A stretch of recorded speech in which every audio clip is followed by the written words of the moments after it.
Güçlü, hızlı, sezgisel. Bu slogan John Deere'ın yeni 6M serisine ait. Bu kelimelerin her birine onlarca dakika konuşacağız, hazır olun.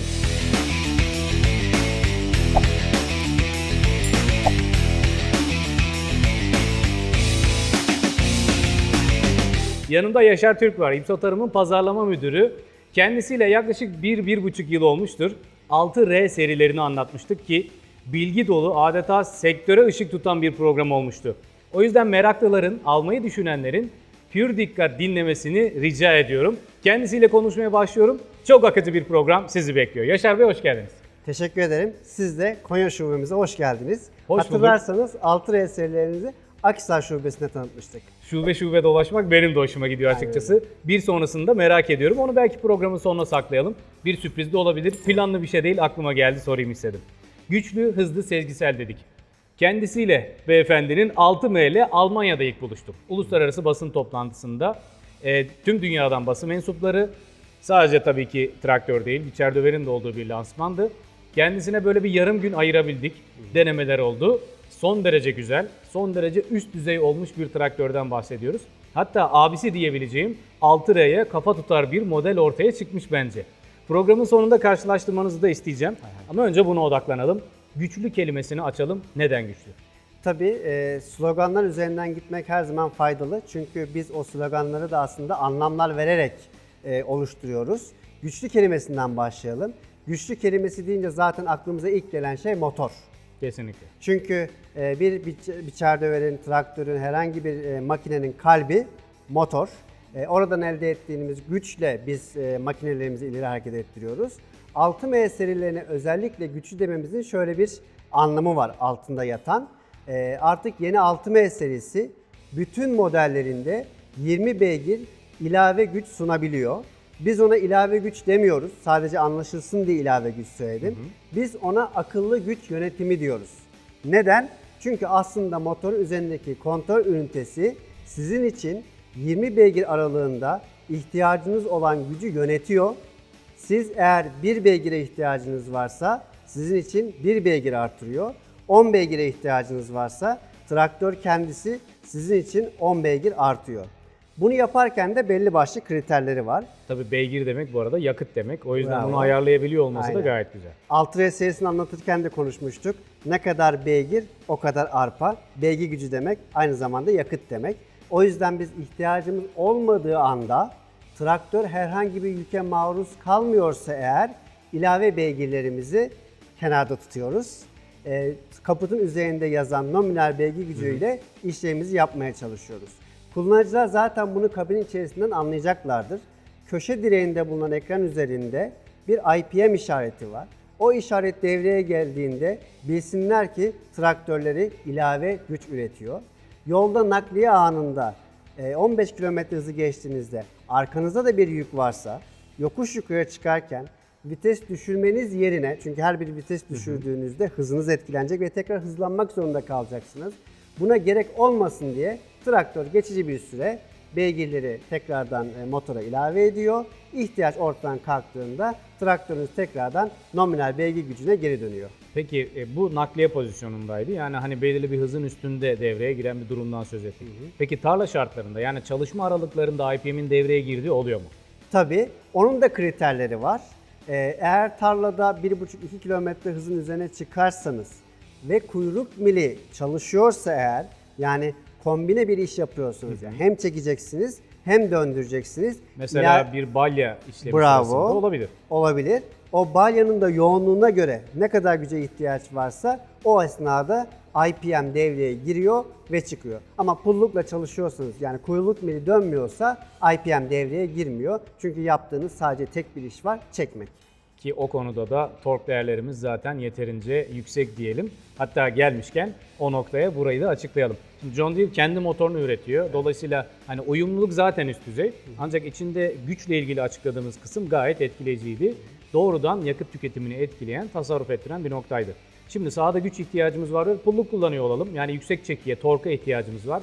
Burada bize neler sunuyor 6M? Çok güzel bağladınız, çünkü tek başına sadece güç bir şey ifade etmiyor.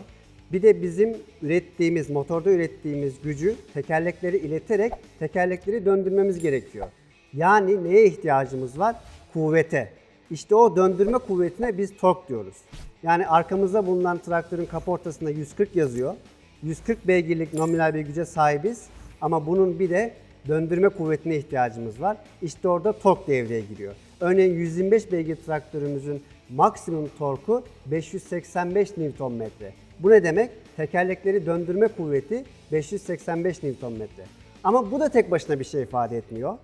Bir de tork rezervi dediğimiz bir kavram Bu arada var. tek başına bana şöyle bir şey ifade ediyor. Hani sektördeki diğer traktörlere göre daha yüksek bir tork değerine sahip maksimumda. Evet. Diğer anlamı da sizden gelsin. Araya şunu da ekleyelim. Bu sorunun başında kendi motorunu kendi üretiyor dediniz ya. John Deere'in ürettiği motorlar, John Deere sadece tarım makineleri işinde uğraştığı için bu motorlar tarım işine uygun şekilde dizayn ediliyor, test ediliyor ve üretiliyor. Biz sonuçta John Deere markası kamyonlara ya da yol araçlarına motor üretmiyor. Bunu da araya eklemiş olalım. O yüzden uygulamaya özel motorlar üretiliyor. Tork rezervine dönecek olursak eğer, tork rezervi de şunu ifade ediyor.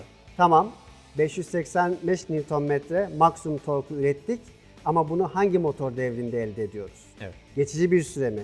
Ben çünkü tarlada çok fazla çeşitli işler yapıyorum ve farklı devirlerde çalışabiliyorum yüke göre. İşte tork rezervi de 2100 devir dediğimiz 140 beygiri üreten nominal güçten aşağıya doğru düşerken motor devri tork değerinin artmasını ifade ediyor. Bu traktörlerin tork rezervi %40. O da şu anlama geliyor. 2100 devirde giderken diyelim ki yokuş yukarı çıkıyorsunuz. Arkanızda bir yük var. Motor devri ne olur? Düşmeye başlar. İşte o düşmeye başladığı andan itibaren tork değeri artabiliyorsa en son arttığı noktaya kadar geldiği aralığa tork rezervi diyoruz. Bizim traktörlerimizin 2100 devirden 1500 devire kadar tork rezerv aralığı var. Yani sizin traktörünüz o rampada 1500 devire kadar düşse bile siz maksimum torku, maksimum tekerlekleri döndürme kuvvetini elde edebiliyorsunuz. Harika ki gayet de açıklayıcı oldu bu arada. Hani vites düşürmeye de ihtiyaç kalmadan, kesintisiz bir tekrar da hızlanmaya ihtiyaç kalmadan bunu sağlayabiliyor. Neye faydası var? Yine yakıta. Bravo. Harika. Güçlü kelimesini bence hem motor gücüyle hem de tork değerleriyle beraber harika açıkladık. Ben ikna oldum. Var mı başka yeteneği güçlü kelimesinin altında? Bir tane daha var. Onu da çok fazla konuşmuyoruz ama hazır böyle programlar yaparken dile getireyim. Bir de bizim broşürlerimizde yazan sabit güç aralığı değerimiz var. O da şunu ifade ediyor. Kaporta üzerinde yazan 140 nominal beygir gücünü hangi devir aralıklarında elde edebiliyorum? Yani ben 140 beygirlik gücü 2100 devirde mi kullanırken elde ediyorum? Yoksa büyük bir devir alanında elde edebiliyor muyum? Bu traktörlerdeki sabit güç aralığı da %40. Yani ben 1500 devirle 2100 devir arasında kaportada yazan 140 beygirlik gücü rahatlıkla elde edebiliyorum. Ki bir hatırlatma, ihtiyaç olduğunda da artı 20 beygir üzerine zaten ekleniyor. Şu ana kadar gayet iyi ilerliyoruz ve ikna edici ilerliyoruz. Güçlü kelimesinin anlamını iyice özümsedik. Yeni 6M'de sunulanlar bir hayli fazla. Önümde notlar var. Oradan devam etmek istiyorum. Hızlı kelimesine gelelim. Ben hız deyince hemen şanzımanı düşünüyorum. Ve buna bağlı bize sunduğu aralıkları veya buna bağlı konforu bile söyleyebiliriz. Şanzımanı, daha doğrusu hızlı kelimesinin altında neler var? Önce onu sorayım. Hızlı kelimesinin anlamı artık 6M serilerinde sonsuz değişkenli şanzıman alabiliyoruz. Bütün 6M serisi modellerinde bu geçerli. Sonsuz değişken şanzıman aldığımızda 50 kilometreye kadar hız seçeneği sunuluyor. Ve bu hız seçeneğiyle birlikte artık traktörlerimiz hem yol uygulamalarında hem de tarla uygulamalarında daha hızlı reaksiyon verebiliyor. Daha çabuk hızlanabiliyor. Çünkü az önce anlattığımız güç ve tork değerleri de var. Evet. Hem hızlanması hızlı hem kendisi hızlı. O yüzden de ikinci sloganımız hızlı kelimesini kullanıyoruz. IVT diye kısa adıyla, yani sonsuz değişken şanzıman ilk defa mı geliyor 6M'de? 6M'lerde ilk defa geliyor. Daha önce 6R'lerde zaten biliyorsunuz standart olarak sunuyordu Command Pro joystick ile birlikte. Ama 6M ürün gamına ilk defa yeni 6M serisiyle birlikte opsiyon olarak sunuyoruz. Peki yine şanzıman dediğimizde burada hani yüksek hızlara ulaşsak da nakliye veya yol pozisyonunda düşük de yakıt tüketmesini istiyoruz. Evet. Yani hem hız istiyoruz hem ekonomi istiyoruz. IVT şanzımanla beraber tabii ismi biraz daha farklıydı. IVT aslında Autopower. bir yapı. Evet, Autopower şanzımanla beraber burada bize bir Eco Mod ortaya çıkıyor. Yani ekonomiyi de sağlayabiliyoruz değil mi? Evet, burada IPM'in tersini konuşacağız şimdi. IPM'de ilave güce ihtiyacınız varsa, yani traktörünüz yük altındayken size ilave güç veriyordu. John Deere şunu da düşünüyor. Traktörde hiç yükünüz yok ve boştasınız. Orada da yakıt tasarrufu yapmanız lazım. Evet, gücü azaltamayız belki ama motor devrini düşürerek size maksimum süratte maksimum yakıt tasarrufu sağlayabiliriz. Bunu da nasıl yapıyor? Şanzımandan şanzımana farklılık olmakla birlikte maksimum sürate ulaştığınızda, yani 40 kilometreye 50 kilometreye ulaştığınızda arkanızda herhangi bir yük yok ise motor kontrol ünitesi bunu anlayarak motor devrini 1800-1900 devirlerden hızlı bir şekilde 1600 devre getiriyor ve siz düz bir yolda boş bir traktörle 1600 devirde maksimum sürate ulaşabiliyorsunuz. Yani 50 kilometre. 50 kilometre. Peki 40 kilometre olduğunda motor devri nerede oluyor? Eğer IVT şanzıman kullanıyorsanız 40 kilometre maksimum sürate ulaştığınızda buraya dikkat, 1300 devire kadar motor devri düşebiliyor. Harika değerler. Peki yine bunun saha uygulamalarını, yani yüklü bir pozisyonda şanzımanın açıklamasını biraz daha yapalım. Bu arada şanzıman çeşitlerinden de bahsedebiliriz. Tabii ki. Çünkü sadece IVT bir seçenek değil mi? Evet. Onun dışında sunulan şanzımanlar ve bunun güç aralıklarına etkileri, sahadaki kullanımda, iş sırasındaki etkilerini merak ediyorum. Bu bir güç aktarımı aslında şanzıman. Orada kademeler de var aslında. Mekanik aktarım var, hidrostatik aktarım var. Bunlar bazen hani kafa karışıklığına da sebep olabiliyor. Fakat çok güzel açıklayacağınızdan zaten eminim. Hani bunun bir de sırrı var. Yani verimlilikte bir sırrı var. Oraları da merak ediyorum. Şanzıman aslında en az motor kadar önemli. Çünkü biz traktörler üzerindeki motoru herhangi bir tezgaha koyup ölçüm yapmıyoruz. Ürettiğimiz gücü tekerleklere aktarmamız gerekiyor. Ürettiğimiz gücü tekerleklere aktaran üniteye şanzıman diyoruz, dişli kutusu. Şimdi bu dişli kutusu ne kadar mekanik aktarım yaparsa verimlilik o kadar yüksek oluyor. Burada şanzımanla motor arasında biz doğrudan bağlantı yapmıyoruz. Arada bir kısa şaft kullanıyoruz. Dolayısıyla motor ve şanzıman birbirinden bağımsız çalışıyor. Birbirine stresi, birbirine titreşimleri geçmiyor. Böyle bir avantajı var ve bu iki kontrol ünite, iki üniteyi de aslında uzun ömürlü hale getiriyor. Şanzımanlara dönecek olursak bizde Power Quad şanzıman var, Auto Quad şanzıman var ve Command Quad şanzıman var. İsimleri farklı ama alttaki mekanizma tamamen aynı. Tamamen mekanik bir şanzıman. Bu isimlendirme sadece operatörün içerisindeki konforuna göre değişiyor. Eğer operatör gerek yok, ben bütün vites ve kademeleri manuel olarak geçirebilirim derse Power Quad, ben vitesleri otomatik yapayım, kademeleri geçirebilirim derse Auto Quad, yok ben hiç uğraşmayayım, bütün vitesler ve kademeler otomatik geçsin derse de Command Quad seçeneğini alabiliyorlar. Ama dediğim gibi bu her 3 şanzıman seçeneğinin de alt tarafı %90 verimlilikle çalışan mekanik şanzımandır. IVT'ye gelecek olursak, peki IVT nasıl çalışıyor? IVT aslında hidrostatik bir şanzıman yapısına sahip. Yani yağlı sistemle çalışıyor ve işin içerisine ne kadar yağ girerse aslında o kadar aktarımda kayıplar oluyor. John Deere'deki IVT'nin şöyle bir farkı var. Aktarımın %60'ını mekanik dişler üzerinden gerçekleştiriyor. Geri kalan %40'lık kısmını hidrostatik taraftan karşıladığı için IVT de en az mekanik şanzımanlar kadar bu traktörlerde oldukça verimli. Yani verimlilikle konforu aynı anda arttırmanın formülü aslında burada gizli. Evet. Harika. Biz ilerleme hızımızdan bahsettik. 50'ye kadar çıkabiliyor dedik IVT şanzımanda. Bir de bunun tam tersini düşünelim. Ne kadar düşürebiliyoruz? Böyle bir opsiyonumuz var mı bir de? Var. Her türlü uygulamaya karşı bizim bir çözümümüz var. Eğer bir çiftlik uygulamasında çok düşük süratlere ihtiyacımız olursa 72 metre bölü saat hıza kadar hızımızı düşürüp sürüngen dediğimiz şanzıman opsiyonunu da sunabiliyoruz. Her şanzıman seçeneğinde sürüngen opsiyonu mevcut. Yani bir sürüngen hızları elde edebilmek için, yani 72 metre bölü saati elde edebilmek için müşterilerimizi herhangi bir şanzıman seçeneğine zorlamıyoruz. Bütün şanzımanlarda sürüngen bir opsiyon olarak sunuluyor. Evet. Güzel. Yine bu hız konusuna bağlı olarak aklımda şu oluştu. Hızlandıkça tabii ki bir malzemenin oluşabileceği deformasyonunu da düşünmek lazım. Bir kaza anında veya sürekli yüksek hızlarda, yoğun işlerde kullanılırken bir değişim, dönüşüm, yani asıl yükün üzerine bindiği şasinin de bu hızlara, bu işlere dayanıklı olması lazım. 6R'den hatırlıyorum. Çelik bir şasi kullanılıyordu, bütün bir şasi kullanılıyordu ve bu dünya çapında son derece memnun olunan bir noktaydı. 6M'ye geldiğimizde durum nasıl? Bu aslında bu traktörler 6R, yayının başında söylediğiniz gibi abilerinin mirasını devralıyorlar. Bu John Deere için bir gelenek. Sektörde de bir benzeri yok. Bütün 6 serisi traktörlerde M ya da R fark etmeksizin komple çelik şasi yapısını görebiliriz.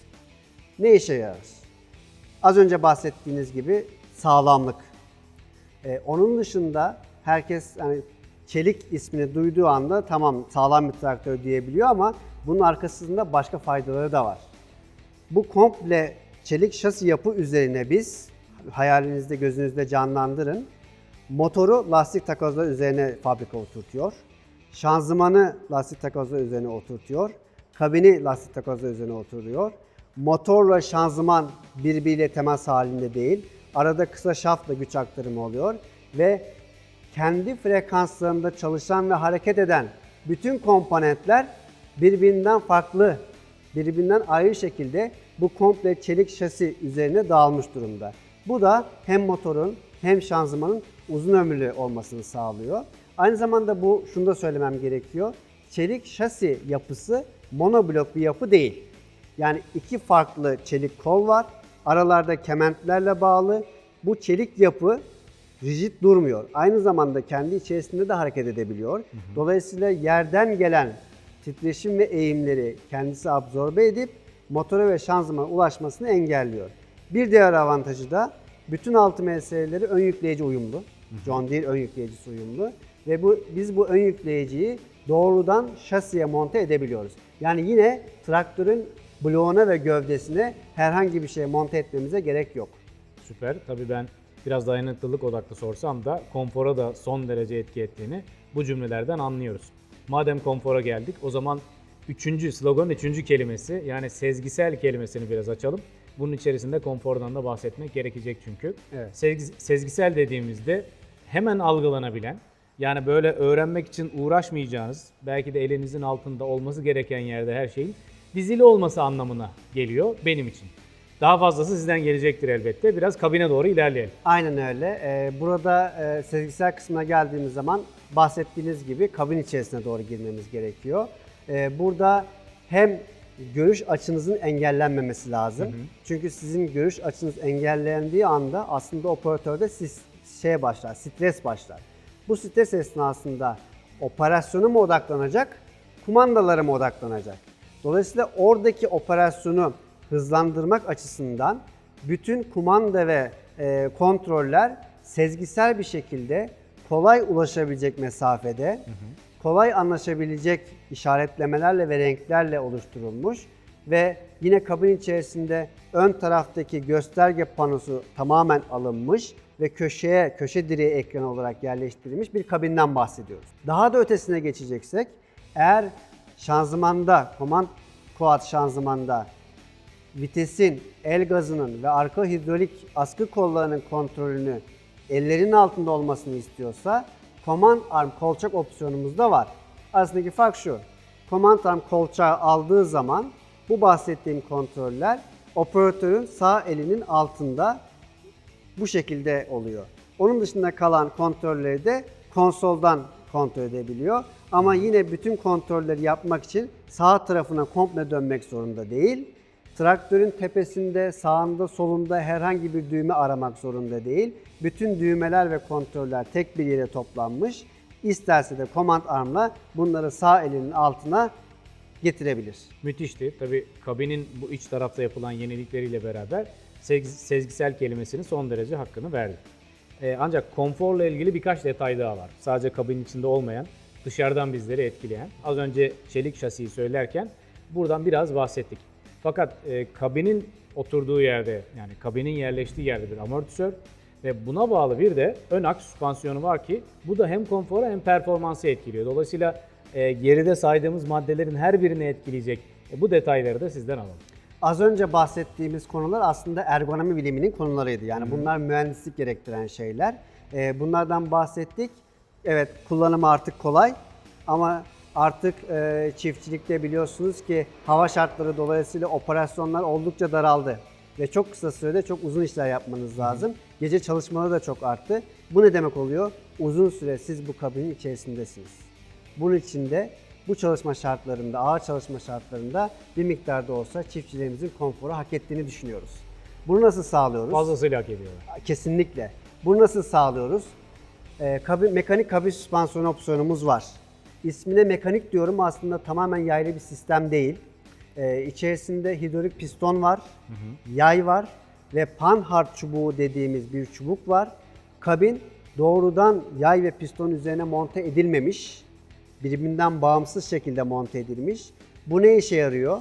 Hem dikey darbeleri sönümleyebiliyor hem de yanal darbeleri sönümleyebiliyor.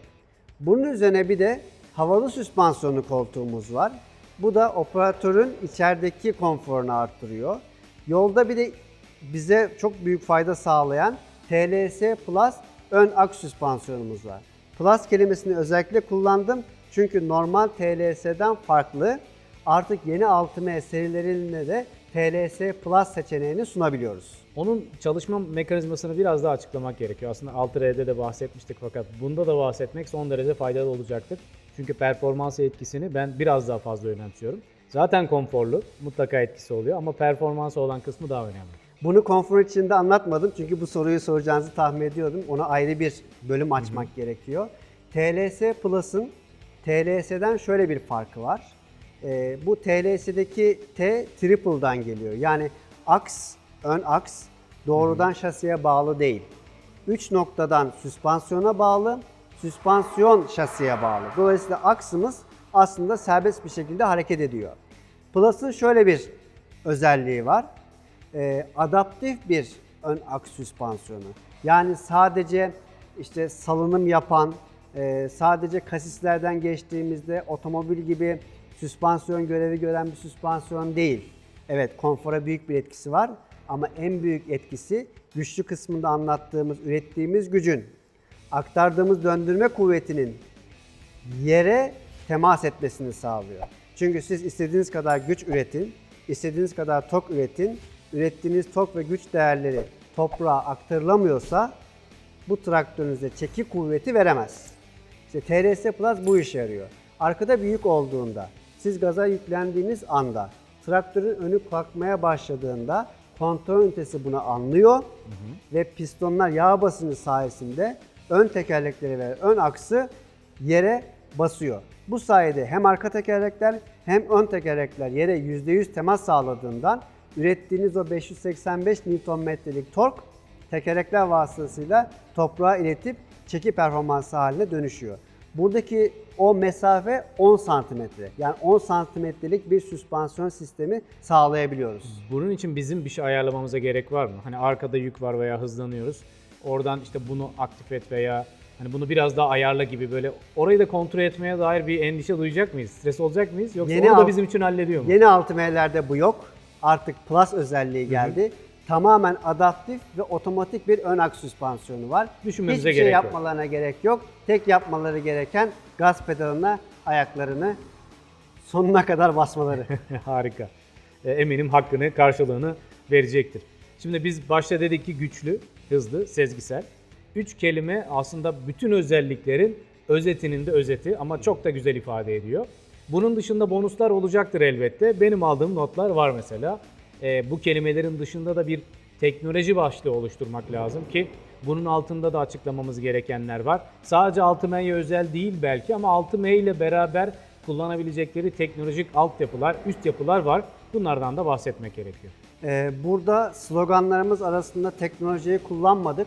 Çünkü teknoloji artık John Deere'in DNA'sında var. Doğru. Dolayısıyla John Deere ve IPS olarak biz bunu bir opsiyon, bir özellik, bir yenilik olarak görmüyoruz. Bir ihtiyaç olarak görüyoruz. Biz de bu ihtiyaca yönelik şöyle bir şey yaptık. Bütün 6M serisinde teknoloji standart olarak sunuyoruz. Yani otomatik dümenleme sistemi fabrika çıkışından hazır bir şekilde bütün 6M serisi traktörlerde standart olarak sunulmaktadır. Tek yapmaları gereken alıcısını ve ekranını alarak kablolarını takmak, yani fişlerini takmak ve otomatik dümenleme, hassas tarım işleri sadece otomatik dümenleme olarak sınırlamamak lazım. Bütün hassas tarım işlemlerini bu traktör üzerinden yapabilirler. Hatta Starfire'ı buradan görebiliyorum. Altra'yı anlatırken de üzerine çok pratik bir şekilde uygulamıştık. Evet. Aynı pratiklik bunda da var mı? Kesinlikle öyle. Bir alıcıyı bir traktöre taktığımızda o alıcı artık o traktörün bir parçası olmuyor. Çünkü bunlar universal, evrensel sistemler. Aynı orada 6 serisinde olduğu gibi çok kolay bir şekilde söküp takabiliyorsunuz. Traktörünüzden traktörünüze değiştirebiliyorsunuz. Diyelim ki bizlerden, İpso'dan 6M serisi almaya karar verdiniz. Arkamdaki traktörü almaya karar verdiniz ama stoğunuzda da eski 6M serisi var. Eski 6M'nin ekranları ve uyduları var. Uyduları bize vermek zorunda değilsiniz. Onları alıp yeni 6M'nize takıp yolunuza devam edebilirsiniz. Süper, gayet pratik, gayet güzel çözümler. Bu noktada teknolojide bir şeyden daha bahsetmek gerekiyor.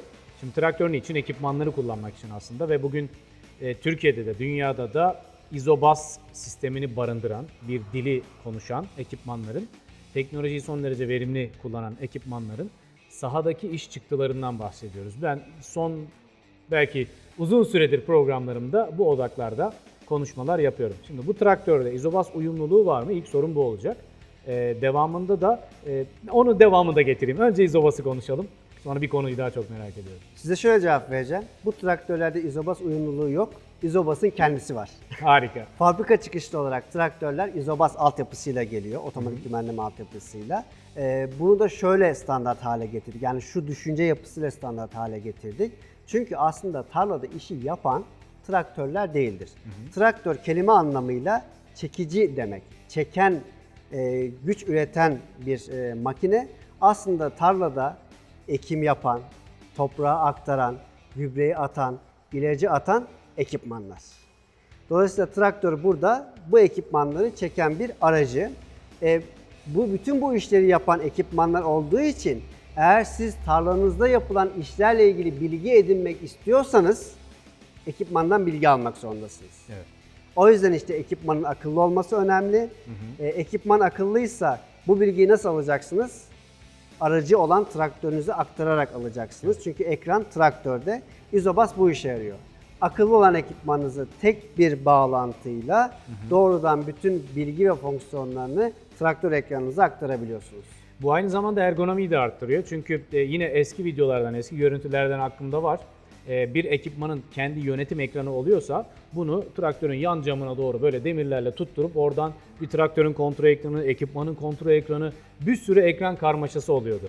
Şimdi izobas sistemi olunca üzerinde ekipmanın bütün bilgilerini John Deere'in kendi traktör ekranından yönetebilir oluyoruz. Hatta arkamdaki yerde de bir çayır biçme ekipmanına ait izobas uyumluluğu sayesinde kontrol edebildiğimiz bir ekranı gördüm.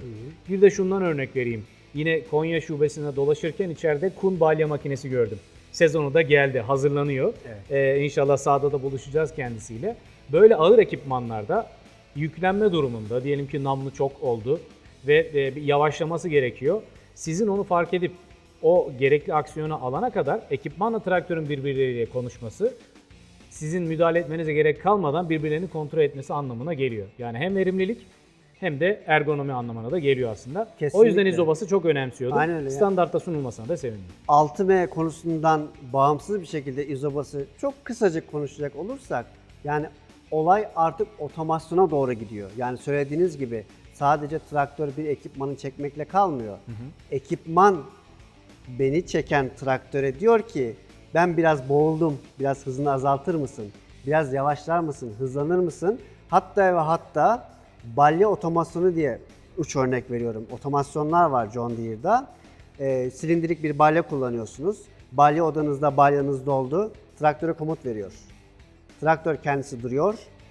balyanın kapısı açılıyor, balya düşüyor, traktör tekrar konumuna devam ediyor. Bunu da ek olarak gidebileceği son noktayı gösterecek örnek olarak söylemiş olalım. Tabii John Deere'in diğer bir uç örneğini verdik. Benim de son teknoloji noktasındaki son maddem de şu. JD Link, yani John Deere Link.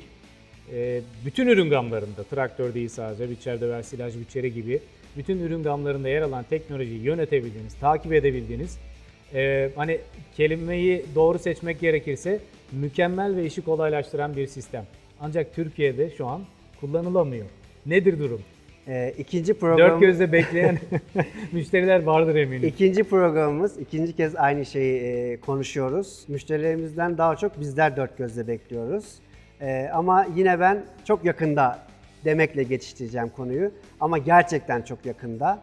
JD Link geldiğinde, yani artık bağlanabilir traktörler, bağlanabilir biçer döverler işin içine geldiğinde olayın rengi değişecek. Çünkü işte izobası anlattık, otomatik dümenlemeyi anlattık, ekipmandan veri almayı anlattık. Evet, veri toplamak bir şey ama o veriyi analiz edip stratejik kararlar almak ve bu kararları sahada uygulamak ayrı bir şey. Bunu yapabilmeniz için de izobas vasıtasıyla tarladan topladığınız verileri bir veri işlem merkezine göndermeniz gerekiyor. İşte JD Link bunu yapacak. Bu işin operasyon kısmı, yani agronomi kısmı. Bunun dışında bir de işin makine yönetim kısmı var. Bağlanabilirlik geldiğinde biz traktörlerin arıza kodlarını, traktörlerin bakım aralıklarını, herhangi bir arıza oluşmadan önleyici bakımları yine uzaktan müdahalelerle yapabiliyor olacağız. Ama dediğim gibi şimdilik sadece çok kısa zamanda demekle geçiştiriyorum bu konuyu. Yakında kelimesi biraz daha yaklaştı. Yakında kelimesi biraz daha yaklaştı. Ama hani net tarih vermek şu an pek mümkün değil. Ama elimizden gelenin en iyisini yapmaya çalışıyoruz bu konuda. Bu arada bir virgül ben koymuş olayım. JD Link aktif olduğunda kullanıcıların yapması gereken ekstra da bir şey yok. Traktörün zaten buna bağlanabilir halde olduğunu düşünüyorum. Yoksa JD Link kullanılabilir hale geldiğinde ekstra yapacakları bir şey var mı? Çok güzel bir soru. Ben de tam bunu söyleyecektim. IPSO tarımdan John Deere marka herhangi bir traktör aldıklarında JD Link daha sonradan geldiğinde ilave yapmaları gereken tek bir şey var. Veriyi transfer edecek küçücük bir kutuyu satın almak.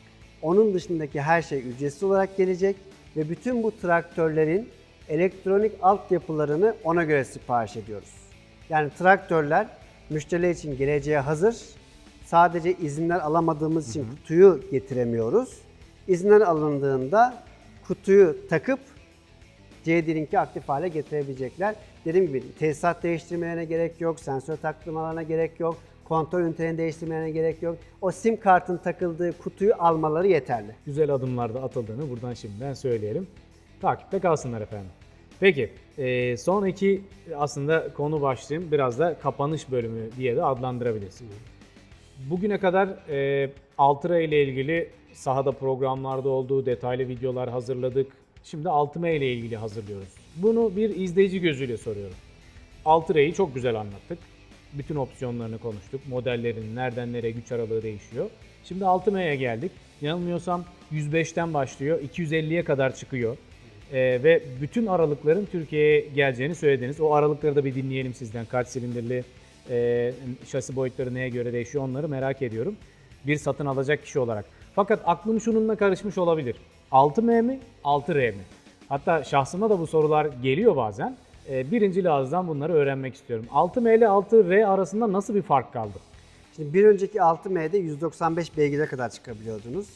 Orada çok fazla detaya inmeden 195 beygir üzerinde bir güce ihtiyacınız varsa 6R 250'yi seçerim deyip geçebilirdiniz. Ama şimdi öyle değil. 6R'de sunulan beygir güçleri 6M'de de sunuluyor. Sorduğunuz soruda çok haklısınız. Ben ne zaman 6R, ne zaman 6M seçmeliyim? Evet. Bunların arasında bazı temel farklılıklar var. Bu arada fiyattan bağımsız konuşuyoruz. Elbette fiyatlar yansıyacaktır ama fiyatın karşılığında alacaklarını çok daha önemli. Aynen. Şöyle söyleyeyim ben, müşterilerimiz kendi kararlarını kendileri verirler. Ben aradaki farklarını anlatayım. Lütfen. Onlar kendi ihtiyaçlarına göre hangi seriyi seçmelerine gerektiğine karar versinler. Şimdi güçten başlayalım. Akıllı güç yönetimi diyeceğim. bütün 6M serilerinde 20 beygir akıllı güç yönetimi sunarken 6R serilerinde 40 beygire kadar akıllı güç yönetimi sunabiliyoruz. 6M serilerinde sadece motorla ilgili IPM yani akıllı güç yönetimi varken 6M serilerinde 6R serilerinde hidrolik IPM diye de bir özelliğimiz var. Yani siz arkada bir hidromotor kullandığınızda ya da hidrolikle çalışan bir ekipman kullandığınızda orası zorlandığında da IPM devreye giriyor. Bu 6M'de yok. Şanzımana geldiğimizde diyeceksiniz ki artık bunda da IVT var, 6R'de de IVT var. Onda kumanda kolu farklı. Bunda sadece küçücük bir joystick var, onunla kumanda ediyorsunuz. Onda Command Pro dediğimiz büyük bir joystick var. O joystick üzerinden sadece hızınızı değil, traktörün tamamını kontrol edebilir durumdasınız. Böyle bir farklılık var. Kolçağımız farklı, kabin genişliği farklı. %33 daha büyük bir kabini var. 6R'de yan kapı camları komple panoramik camken bunda B köşe deliği var. Yani yarım açılan camlar var. Onun dışında baktığımız zaman konfor özellikleriyle ayrışıyor. Örneğin 6M serisinde mekanik ya da hidromekanik kabin süspansiyonu sunarken 6R serisinde adaptif hidrolik kabin süspansiyonu sunuyoruz. Yani bunda aynı TRS Plus'ta nasıl kendisi ayarlıyordu, M'nin kabin süspansiyonu kendisi ayarlamıyor. O yerdeki darbelere göre sönümleme işlevi görüyor ama 6R'nin kabin süspansiyonu kendisini ayarlıyor çünkü sensörleri ve kontrol ünitesi var. Bunun gibi temel farklılıkları var. Burada tercih, birkaç daha örnek vereyim, şimdi aklıma geldi.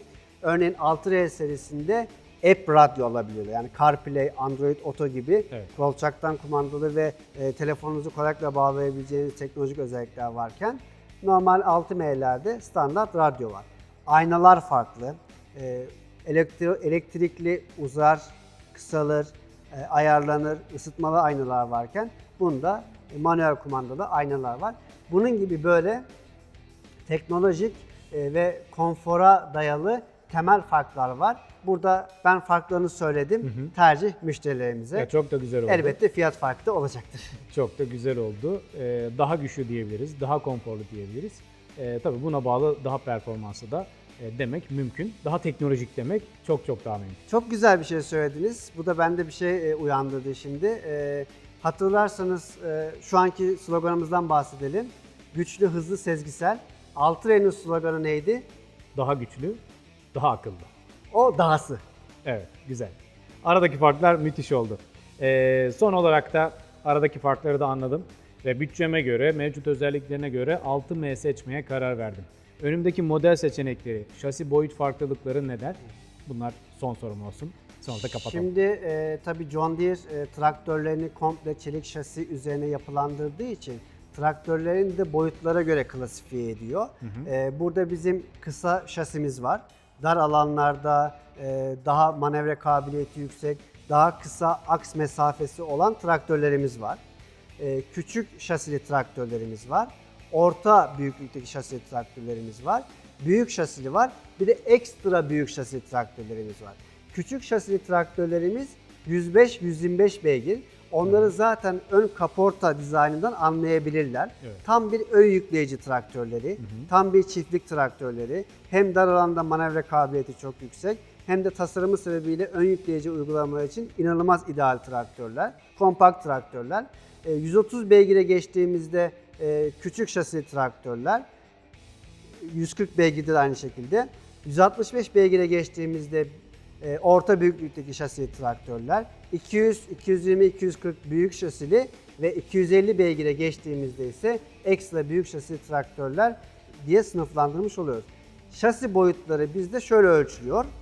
Ön aksın orta noktası ile arka aksın orta noktası arasındaki mesafeye göre sınıflandırıyoruz. Aks mesafesine göre. Şimdi diyeceksiniz ki hangi beygir güçlerinde traktörler getiriyoruz? Biz Türkiye şartlarına uygun olacak şekilde 105, 6M 105'i getiriyoruz. 6M 125'i getiriyoruz. 6M 130, 6M 140, 6M 165, 6M 200, 6M 240 ve son olarak en büyük abileri 6M 250, yani 8 tane modeli Türkiye pazarına sunuyoruz. Burada hangileri 6 silindirli oluyor? 165 beygir ve yukarısı 6 silindir 6.8 litre motora sahipken 140 beygir ve altındaki bütün traktörler 4 silindirli 4.8 litre motora sahip. 4.5 litre motora sahip, özür dilerim. Yaşar Bey, yani bilgilerin akışı, özeti, bunların her birinin aşağı doğru anlamlandırılması bence mükemmeldi. Tıpkı 6R'yi anlattığımız gibi yine önce şahsım için ders niteliğinde bilgileri aldım. Çok teşekkür ediyorum. Eminim izleyicilerimiz için de öyledir. 6M'yi merak eden bence bütün cevaplarını aldı. Tek yapmadığı şey var, o da gelip yakından incelemek. Onun için de ister bulunduğumuz Konya şubesine, ister İpsotarım'ın diğer şubelerine ya da John Deere'in Türkiye genelindeki şubelerine gidebilirler diye düşünüyorum. Bu sadece düşüncem. Bütün modeller, bütün şubelere gitti mi? Bu da kapanış sorum olsun. Evet, sevkiyatlar başladı. Onun için de şöyle bir program yapıyoruz. Bugün burada buluşmamızın sebebi de aslında onlardan bir tanesi. Açık kapı etkinlikleri düzenliyoruz. 2 gün boyunca, 3 gün boyunca programa göre bütün 6M serilerini oraya, yani getirebildiğimiz bütün 6M serilerini bayimize ya da şubemize getiriyoruz. Ürün uzmanlarımız, buna ben de dahil, 2 gün boyunca, 3 gün boyunca bayi ve şubelerde duruyoruz. İşlerinin yoğunluğuna göre, müsaitliklerine göre diledikleri zaman gelip 6M serilerini inceleyebilirler. Ürün uzmanlarına sorular sorabilirler. Beni bulabilirler. Aynı zamanda satıcılarımızdan da fiyat teklifi alabilirler. Kendilerine detaylı bir şekilde bilgi vermekten, kendilerine ikramlarda bulunmaktan oldukça mutluluk duyarız. Sosyal medya hesaplarımızı takip edebilirler. Çünkü turumuzun ilk ayağı Konya'da başladı. Diğer şube ve bayilerimize devam ederek yıl sonuna kadar sürecek. Süper. Evet, artık izleyicilerimize de dönmek gerekiyor. Biz bilgileri özet bir şekilde verdik. Asıl değerlendirecek olan sizlersiniz. Her bir maddeye, her bir bilgiye dair yorumlarınız, eleştiriniz varsa eleştiriniz, katkınız varsa katkınız. Onları sizlerden rica ediyoruz. Tüm sosyal medya hesaplarımızdan da bizi takip etmeyi unutmayın. Hoşça kalın efendim.